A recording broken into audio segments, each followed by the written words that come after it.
Hello. So we're back to my story of how I moved from Mumbai to LA with only a cat and with no family and friends. And where we left last week was, if you haven't watched that video, I'll put the link in the description. So make sure to watch part one so then part two makes sense. All right, so where were we? I landed at the LAX airport. We got to customs and I had all the paperwork for Mia, but they didn't ask for anything, which was really surprising. I know that the rules are a little bit more strict for dogs, but for cats, it was a little bit lenient when I moved. And I had all the papers, but they just didn't ask for anything. They let me cut the line and they were like, is there anyone here with a child? And I was like, I raised my hand. I was like, I'm here with a kid. And then they let me cut the line, which was also amazing because I was so tired after that 25 hours of like a total, probably 30 hours of traveling on the plane. And then we reached the Airbnb and I went to bed. I slept for 22 hours straight. When I woke up, it was night again. I stepped outside and it was literally like 11 p.m. and the streets were empty, silent. Okay, coming from Mumbai where you can get chai outside at 1 a.m. surrounded by people, this felt really eerie that it was empty at like 11 p.m. I know I remember when I landed and I would look at the infrastructure in LA and also at night when I went out, I clearly remember thinking, is LA like rural? It really felt rural coming from Mumbai because it's just so like, it's not crowded like Mumbai. So it kind of felt rural to me, even though it's not. I'm not complaining. I love that about LA, that there's like not a lot of crowds. The weather is amazing. So when I went out at 11 p.m. and I was like, there's nobody outside, which was really surprising. And I was alone on the streets of Beverly Hills, just walking by myself. I almost saw a CVS and I was like, let's go. Maybe that is open. I might get something. I don't even know what I wanted. I just wanted to see people, and closed. Everything was closed. On top of that, in that area, there weren't even homeless people. So you can imagine just how empty and quiet it was. But here's where the story gets a little bit wild. I had been a professional dominatrix back in Mumbai for over 3 years. The only person I knew in LA at the time was one sub who had reached out to me online, and we had never met. I don't think we had had a lot of conversations at that point. We were just texting mostly, and I think we had spoken on a call like once. I had zero doming experience in LA, and let me tell you, the subs here are very different. That's a whole different video. But this sub, he drove me around to look at apartments. Within a week, I had found a place. It's the most unbelievable shit ever. Since I found an apartment, I was enrolled in UCLA, I'd finally moved here with my cat.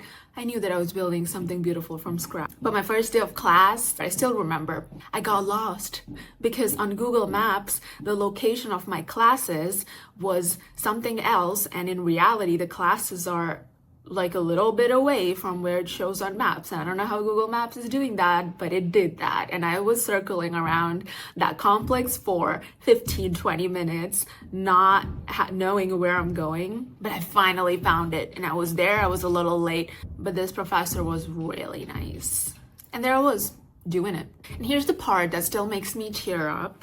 A few months into being in LA, I met someone on Tinder, of all places. Can you believe it? We matched, we went on a date, and now he's my husband. We're married. This didn't just happen like immediately. Of course, there were like other mishaps before him, if you know what I mean. But at that time, I wasn't even looking to date. Like when me and my partner met, we just wanted to be like friends with benefits because I wasn't sure if I'm gonna be in LA for too long. Today I get to wake up in a beautiful apartment with my husband and Mia. I have the most loving in-laws, and sitting at their dinner table, laughing and joking with them really helps me miss my family back home just a little bit less. And now I get to run my business, Mia's marketing, and I also get to run the Goddess Way, where I teach people how to have faith in the universe, how to take these leaps of faith with full trust and how to completely redo their relationship with abundance. I have always done Lulu stuff in my life where I've made these moves, where I have not taken traditional jobs, where I have started my own businesses. It comes from a place of a lot of trust on the universe, and that's why I'm even able to do it. It's not just about money, although yes, money comes. A lot of it comes. Most of the times it comes way more than what you even asked for when you feel aligned. But what does it even mean to feel aligned? What is the best life that you want to live? What is it for you? Is it love? Is it opportunities? Is it random gifts, free stuff, discounts you didn't expect? Universe is here to provide you with whatever you want. Be exchange of services, energy exchange, trading, whatever you want, it is possible. And when I look back at that Toronto rejection, I laugh because if I'd gotten into Toronto, I wouldn't have met my husband. I wouldn't have met this amazing family. I wouldn't have been in LA with this beautiful weather, sunshine and opportunities and magic here and the driven people. I wouldn't have built this business, this life, this version of myself. So that rejection wasn't the universe saying no to me. It was the universe saying, I have something better. You just gotta trust me. We got you. So here's the truth I want to leave you with. Fear and faith run on the exact same mechanism. Both of them ask you to believe in something you can't see yet, right? So fear is expectation of future, but it's negative.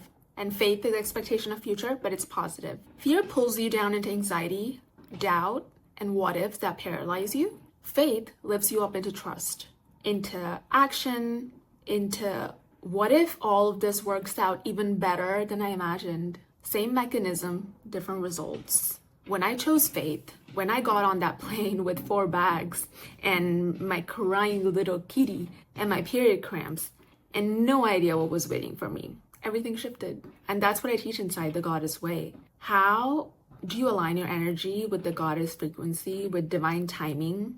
That voice inside you that knows that you're meant for something more. If you've been feeling like you're fighting like a little cat at the vet, kicking, screaming because you don't understand why things are happening the way they are, maybe it's time to lean into surrender and faith a little bit. It's time to trust that the medicine is actually inside you. The Goddess Way is where we do this work together. If you feel called, I will put the link to the meditation below, which you can explore. This meditation helps to shift your identity in your business and just makes you someone who is super open to receiving and open to universe's gifts and frequencies. This meditation will really bring out that faith and surrender within you when it comes to running your business and your life. I have real ancient mantras in there too for real wealth activation and for removing obstacles. And I've put in all of my love and good energy in it. I swear, if you just do this meditation like for 11 days, you will feel like really close to the divine feminine and you will be surprised. You will come and tell me how much it has shifted your own. So the link will be down below in the description. So, fear or faith, same mechanism, different directions. Which one are you choosing today? If this story resonated with you, hit the subscribe button, drop a comment, and let me know. Have you ever had a rejection that turned out to be redirection? I want to hear your stories. And if you want me to make that video about how I run multiple businesses with ADHD without burning out, let me know in the comments. I'll make that happen. Until then, remember, the goddess always has your back. And see you in the next one.